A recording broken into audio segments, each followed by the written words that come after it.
Metre per hour. 10/3 का मतलब 3 सही 1/3 किलोमीटर पर घंटा। ये किसकी चाल हो जाएगी? धारा की चाल हो जाएगी। हेलो स्टूडेंट, आज का जो हमारा टॉपिक है तो ये लेखपाल परीक्षा 2015 से है, जो 8 नवंबर 2015 को पेपर हुआ है। उसी प्रैक्टिस सेट को हम लोग सार्टिक के माध्यम से देखेंगे। तो उसी का क्वेश्चन नंबर 1 हम बताने जा रहे हैं। तो इसमें आपके क्वेश्चंस जो है उनको ट्रिकी माध्यम से देखेंगे। 2015 का जो सेट है, इसका जो पहला क्वेश्चन है आपकी स्क्रीन पे आ रहा होगा, ये सर्किल से रिलेटेड है। आप सर्किल के विषय में जानते होंगे कि जो सर्किल होता है तो एक निश्चित बिंदु से खींचा गया बिंदुओं का पथ होता है। और इसमें जो क्वेश्चन आया है तो आपको बताते हैं किस तरह का क्वेश्चन। इसमें 3 तरह के क्वेश्चन बन सकते हैं। नीचे जो हमारी जीवा होती है वृत्तखंडों का निर्माण करती है। जो नीचे से जीवा जाएगी तो ऊपर आपका दीर्घ चाप होता है और नीचे लघु चाप होता है। 3 तरह के क्वेश्चन बन सकते हैं स्टूडेंट, हम इसमें पूरी आपको जानकारी देते हैं। तो पहले ये जान लीजिए कि जो दीर्घ चाप होता है, जो दीर्घ वृत्तखंड होता है, जीवा के माध्यम से वृत्तखंड बनता है। तो जो दीर्घ चाप पर जो कोण बनता है अल्फा, तो इस अल्फा का मान जो होता है वो हमेशा न्यून कोणीय होता है। यहाँ जो बनेगा तो हमेशा न्यून कोणीय बनेगा। तो न्यून कोणीय में क्या होता है, उसका मान क्या होता है, 0 डिग्री से बड़ा होगा और 90 डिग्री से क्या होगा, छोटा होगा। तो यही क्वेश्चन आपके एग्जाम पे आया है। लेकिन अगर ये क्वेश्चन आ जाता कि भैया ये दीर्घ चाप की बात करता तो ये लघु चाप है, ये हमारा नीचे का लघु चाप है, ये दीर्घ चाप है। अगर दीर्घ चाप की बात करेगा तो बनने वाला कोण जो होता है, जो अल्फा जो होगा हमेशा न्यून कोणीय होगा। अगर न्यून कोणीय होगा तो इसका मान 0 और 90 के बीच में होगा, मतलब 0 से बड़ा और 90 से छोटा। अगर ये दीर्घ चाप की बात ना करके लघु चाप की बात करता तो इस अल्फा का मान जो होता वो अधिक कोणीय होता। इस अल्फा का मान जो होता वो क्या होता, अधिक कोणीय होता। अधिक कोणीय का मतलब इसका मान जो होता 90 से तो बड़ा होता लेकिन 180 से क्या होता, छोटा होता। और तीसरी बात आप स्टूडेंट जानते होंगे कि ये 2 बातें तो आपको पता है। ये क्वेश्चन आपके एग्जाम पे आया, क्वेश्चन नंबर 1 मैंने बताया, इसका मान 0 से क्या होगा, बड़ा होगा और 90 से छोटा, क्योंकि दीर्घ चाप पे बना है। यही बात हमारी अगर इस तरह से हो जाए कि अर्धवृत्त की बात अगर हो जाए, अगर ये व्यास से होके जाए तो आपको पता होना चाहिए कि अर्धवृत्त पर बना कोण हमेशा क्या होता है, अर्धवृत्त पर बना कोण हमेशा समकोणीय होता है, अर्थात अल्फा का मान जो होता है वो 90 के बराबर हो जाता। तो 3 तरह के क्वेश्चन यहां से बन सकते हैं। ये क्वेश्चन आपके एग्जाम से है। नेक्स्ट क्वेश्चन जो हमारे प्रीवियस ईयर का है, आपकी स्क्रीन पे शो हो रहा होगा क्वेश्चन। ये 2 अंकों की संख्या से है। हम लोग जानते हैं कि 2 अंकों की संख्या 10x + y लेके चलते हैं। कहते हैं 10x + y से प्रूफ कैसे किया जाता है। तो मैंने कहा अगर मेरी कोई संख्या 21 है तो इसका मतलब y = 1 है और x = 2 है। तो यहाँ पे 2 रखूंगा तो ये 20 हो जाएगा, 1 जोड़ दूंगा तो 21 हो जाएगा। स्टूडेंट ये मालूम होना चाहिए, y इकाई का अंक और 10 बता रहा है दहाई के अंक को, और 100 लगा देते तो सैकड़े के अंक को बताता। तो ये द्विअंकीय संख्या, इसको अगर हम पलट दें तो बनेगा 10y + x।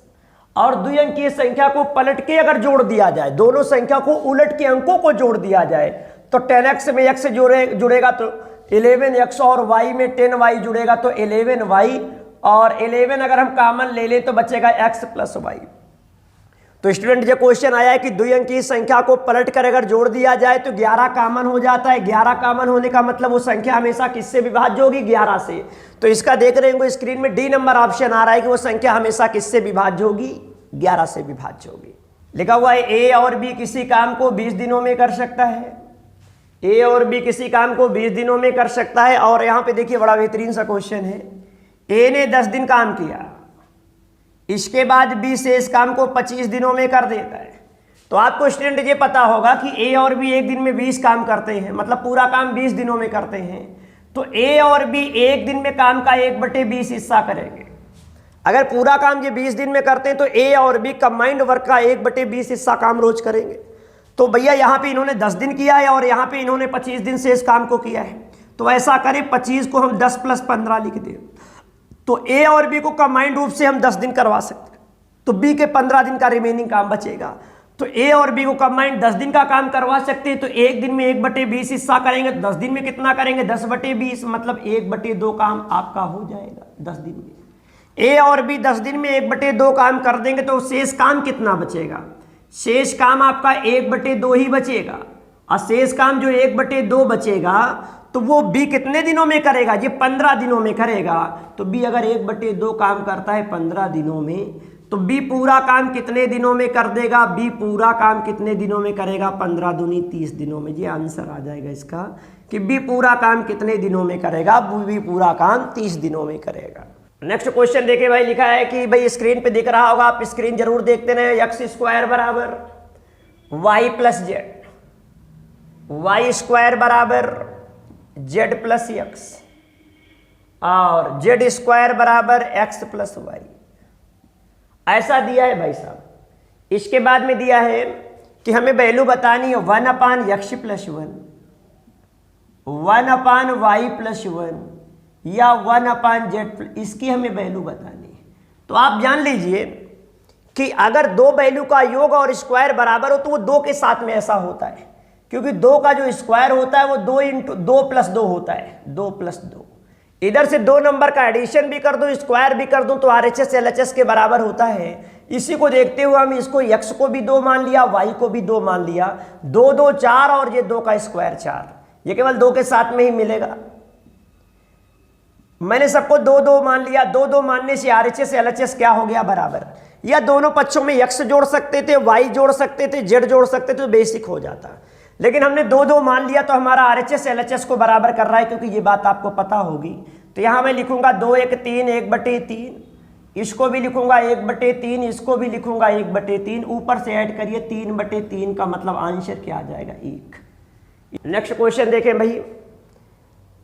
नेक्स्ट क्वेश्चन ये बोला गया है इसमें कि एक व्यक्ति स्थिर पानी में, ये नाव धारा से क्वेश्चन है कि हम नाव की चाल P मान लेते हैं और धारा की चाल Q मान लेते हैं। नाव की चाल 10 km/h है, स्थिर जल में नाव की चाल है। वो पाता है कि नाव बहाव के विपरीत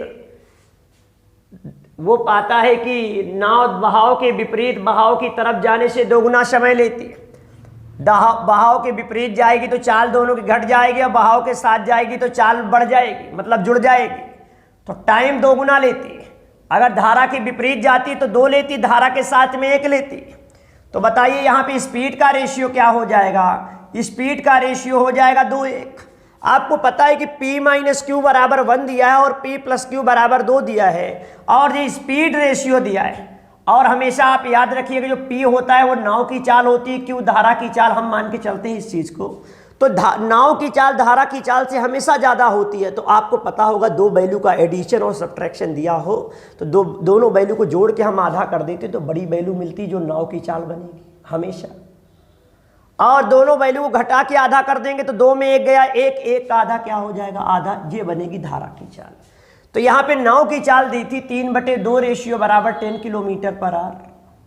तो आधा रेशियो बराबर हमसे पूछा गया है, तो आधा रेशियो बराबर आ जाएगा हमारी धारा की चाल आ जाएगी। ये नाव की चाल थी, हमसे धारा की चाल पूछी गई, तो धारा की चाल यहाँ से आ जाएगी, हो जाएगा 20/3 और 2 से गुणा करेंगे तो 2 इधर आ जाएगा, तो 1 आधा रेशियो बराबर हो जाएगा। आधा रेशियो बराबर हो जाएगा 1 रेशियो बराबर इतना आ जाएगा, तो आधा रेशियो बराबर हो जाएगा, आधा रेशियो बराबर ये 10/3 km/h। 10/3 का मतलब 3 सही 1/3 km/घंटा। ये किसकी चाल हो जाएगी? धारा की चाल हो जाएगी। नेक्स्ट क्वेश्चन देखते हैं। अगले क्वेश्चन में हमसे ये पूछा गया है एक कमरे का जो एरिया होता है, पहले मैं बता दूं कमरे का एरिया क्या होता है। कमरा होता है, अगर हमारा कमरा घनाभ के शेप में, क्यूबाइड के शेप में, तो कमरे की 4 दीवारों का जो क्षेत्रफल होता है वो उसका सरफेस एरिया होता है। अगर इसको हम L मान लें, चौड़ाई को B मान लें और ऊंचाई को H मान लें, तो इसमें पूछा गया है कमरे की 4 दीवारों का क्षेत्रफल। तो कमरे की 4 दीवारों का जो क्षेत्रफल होता है, कमरे की 4 दीवारों का क्षेत्रफल, ये सरफेस एरिया कहलाता है, होता है 2L + B इंटू में H। ये कमरे की 4 दीवारों का क्षेत्रफल होता है, जिसमें अगर देखा जाए तो L बराबर कितना दिया है, जिसमें देखा जाए तो आपका एग्जामिनर ने क्वेश्चन में दिया था L बराबर दिया था 5, B बराबर दिया था 4 और H बराबर दिया था 3। इसी फार्मूले पे रख देंगे, हमारा कमरे की 4 दीवारों का क्षेत्रफल आ जाएगा। 2L + B हो जाएगा 5 4 9 और ऊंचाई हो जाएगी 3, तो ये हो जाएगा 9 दूनी 18 3 का 54, तो आंसर आ जाएगा 54। तो इसका आंसर हमारा 54 आ जाएगा। देखो स्टूडेंट, इस स्क्रीन पे क्वेश्चन आ रहा होगा आपके कि एक बंदर ये 12 मीटर ऊंचा पोल है और 12 मीटर ऊंचे पोल में चढ़ता है, तो बोला गया है कि 1 मिनट में 1 मीटर चढ़ता है और अगले मिनट में 1 मीटर फिसल जाता है। 1 मीटर नहीं, आधा मीटर फिसल जाता है। देखा जाए तो ये 2 मिनट में क्या प्रोसेस हो रहा है, 2 मिनट में बंदर केवल आधा मीटर ही चढ़ पाता है। 2 मिनट में आधा मीटर ही चढ़ पाता है। और यहाँ पे देखा जाए तो हमेशा एक जंप का प्रोसेस हम बचा के चलते हैं, तो यहाँ पे 1 मीटर बंदर जाता है तो 1 मीटर हम बचा के चलेंगे। तो पूरे 12 मीटर में अगर 1 मीटर हम बचा के चलेंगे, क्योंकि लास्ट में 1 मीटर का गैप है, अगर पा गया तो सीधे चढ़ जाएगा, फिसलने का काम नहीं होगा। तो यहाँ पे 11 मीटर ही फिसल के जाएगा। अगर हर 2 मिनट में ये जाता है आधा मीटर, तो 2 का भाग इसमें दे दे 11 में, मतलब 1/2 का भाग इसमें देंगे, तो ये प्रोसेस 22 बार होगा। तो हम दोनों तरफ किससे गुणा करेंगे, 22 बार, 22। देखो भैया 2 मिनट में आधा मीटर जाता है, 11 मीटर चढ़ना है, तो आधा से हम भाग देंगे तो 22 बार ये प्रोसेस होगा। दोनों तरफ गुणा करेंगे 22 का, तो 22 दूनी 44 मिनट हो गया, और 44 मिनट में 11 मीटर हो गया। जैसे पेयर ब्रेक होगा तो नंबर आएगा जंप का, तो अगले मिनट में 1 मीटर का जंप लगा देगा तो सीधा 12 मीटर कितनी देर में पहुंच जाएगा, 45। 12 मीटर मतलब 45 मिनट में पहुंच जाएगा। तो इसका आंसर आपका कौन सा हो रहा है, इसका आंसर सी हो रहा है। अर्थात देखिए भाई क्वेश्चन अगला आ रहा है अपने प्रीवियस ईयर से। एक धार्मिक आयोजन में स्त्री और पुरुषों की संख्या का अनुपात 3:2 है। स्त्री का मतलब हो जाएगा महिला और पुरुष का अनुपात 3:2 है। ठीक है, देखते रहिएगा। बोला है 20 पुरुष आ जाने से यह अनुपात पलट जाता है। महिलाएं नहीं आए, केवल 20 पुरुष आते हैं तो यह अनुपात पलट जाता है, मतलब 2 से क्या हो जाता है, 3 हो जाता है। अगर पुरुष नहीं आए तो पुरुष का रेशियो भी बदलना नहीं चाहिए। ये 3 है तो यहाँ पे 3 होना चाहिए। तो ऐसा करिए, बदलना नहीं चाहिए तो ऊपर हम 2 से गुणा कर दें दोनों में, और नीचे हम 3 से गुणा कर दें दोनों में, तो पुरुष का रेशियो हो गया फिक्स। अब मुझे बताइए पुरुष की संख्या कितनी या महिलाओं की संख्या हो गई फिक्स, तो पुरुष कितने बढ़े, 4 से 9, तो 5 रेशियो बढ़ गए। तो 5 रेशियो बराबर 20 के, तो 1 रेशियो बराबर 4 के। तो बताइए क्या पूछा गया है कि आरंभ में स्त्रियों की संख्या क्या थी। तो आरंभ में 6 रेशियो स्त्रियां थी, तो 1 रेशियो बराबर 4 के, तो 6 रेशियो बराबर 6 चौको 24 के। आंसर आ चुका है कि आरंभ में महिलाओं की संख्या कितनी थी, 24। नेक्स्ट क्वेश्चन देखें। अगला क्वेश्चन हमारा ये है कि ABC 3 गिलासों में 2:3:4 के अनुपात में स्प्रिट और पानी है। ABC 3 गिलास है, इनमें पहले दिया गया है कि किसका गिलास में बोला गया है 2:3:4 के अनुपात में है। ये इनकी धारिता कैपेसिटी का रेशियो दिया है। पहले बर्तन में जो रेशियो है वो किसका है, 1 और 5 का। दूसरे बर्तन में स्प्रिट और पानी का रेशियो है 3 और 5 का, और अगले बर्तन में जो रेशियो है वो है 5 और 7 का। तो आप जान लीजिए, थोड़ा सा दिमाग का काम इसमें बता रहे हैं। स्प्रिट और पानी का रेशियो है, तो ये हो जाएगा इनका एडिशन 6, ये हो जाएगा 8, और ये हो जाएगा 12। 6, 8, 12 हो गया, तो 6, 8, 12 का एलसीएम क्या हो जाएगा, 24। 6, 8, 12 का एलसीएम 24 हो जाएगा, तो 24 से हम सब में गुणा कर देंगे, सब में 24 से गुणा कर देंगे तो और इजी हो जाएगा। एलसीएम से गुणा कर देंगे, 6, 8, 12 सब में गुणा कर दिया। अब क्या करना है भाई, स्प्रिट और पानी बांटो। 6 रेशियो बराबर इतना, तो 6 चौको 24, 4 दूनी 8, 1 बराबर 8, 5 बराबर 40। अगले में स्प्रिट पानी बांटिए, 5 3 8, 8 बराबर 24, तो 8 3 का 24, 3 3 का 9, तो 9 3 27 हो जाएगा, और 9 अपना 45 हो जाएगा। स्प्रिट पानी बट गया। 12 से काटिए, 12 दूनी 24, तो 4 दूनी 8, तो ये हो जाएगा 8 5 40, और ये हो जाएगा 8 से 56। आपको अब इसके बाद कुछ नहीं करना, स्प्रिट और पानी का फाइनली रेशियो बना देना है। तो यहाँ पे 8 हो गया, यहाँ पे आपका स्प्रिट 8 है, ये 27 है, और ये 40 है। तो देखेंगे 40 और 27 हो जाएगा आपका 67, और 67 में 8 और जोड़ दीजिए तो ये हो जाएगा 75। यहाँ पे जोड़ लीजिए भाई, कितना हो जाएगा, ये हो जाएगा 40 45, 40 45 हो गया 85। 85 में 56 और जोड़ दीजिए तो हो जाएगा 141। इसके बाद इसको हम 3 से डिवाइड कर देंगे, तो ये हो जाएगा 25, और 3 से इसको डिवाइड कर दीजिए तो ये हो जाएगा 3 चौको 12, 3 सत्ते 21। तो रेशियो हमारा आना चाहिए 25:47। सी नंबर ऑप्शन आ रहा है। ये क्वेश्चन थोड़ा बड़ा था और बेहतरीन भी था, तो इसको इस तरह से करना है। अगला क्वेश्चन हमारा है, क्वांटिटी और रेट से बात हो रही है। इन्होंने बोला है कि प्याज की कीमत 10% कम हो जाए तो गृहिणी को उपभोग कितना कम कर देना चाहिए ताकि उसके खर्च में कोई प्रभाव न पड़े। हमारा रेट 10% से बढ़ने जा रहा है। ये मैथ का फिक्स का रूल है कि अगर हमारा रेट जिस अनुपात में बढ़ता है तो मात्रा को उसी अनुपात में कम कर दिया जाए तो हमारे खर्च में कोई प्रभाव नहीं पड़ेगा। जिस भी आप पे क्वेश्चन आया है, इन्होंने बोला है कि हमारा रेट 10% से बढ़ेगा, कम होगा, तो 10% बताइए पार्ट क्या होता है? 1/10 पार्ट होता है। अगर हमारा रेट 10% से कम होगा, कीमत 10% से कम होगी, तो 10 में 1 कम हो जाएगी, 10 से क्या हो जाएगी? 9। तो हमारी खपत क्या हो जाएगी? इसे क्वांटिटी अर्थात खपत बोलेंगे। जिस अनुपात में हमारा रेट कम होगा, खपत उसी अनुपात में बढ़ जाएगी, तभी कोई प्रभाव नहीं पड़ेगा।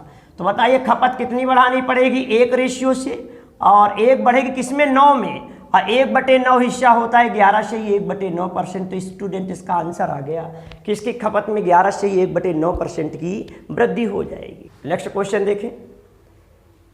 अगले क्वेश्चन में हम बताने जा रहे हैं भाई कि एक परीक्षा में 40% छात्र गणित में अनुत्तीर्ण हुए, 30% अंग्रेजी में अनुत्तीर्ण हुए, 10% दोनों में। तो हमें बताना है कि दोनों विषयों में पास छात्रों की संख्या। तो हम वेन डायग्राम के माध्यम से बताए दे रहे हैं। इसका ट्रिकी प्रोसेस भी आपको मिल जाएगा। बोला है भाई 40% मैथ में, तो पास का ही बना लेता हूं। 40% अगर मैथ में फेल हुए तो 60% मैथ में पास हुए, तो कन्वर्ट कर देंगे उसमें। 60% मैथ में पास हुए,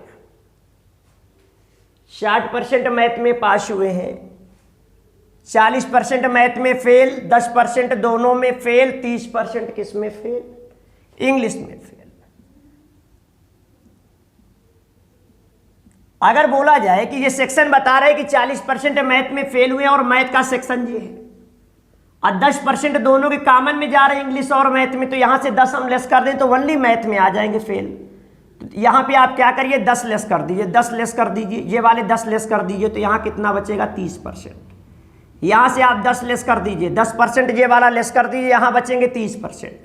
और ये सेक्शन इंग्लिश का है, यहाँ 30 है, 30 में 10 कॉमन वाले लेस कर दीजिए, तो यहां बचेंगे 20%।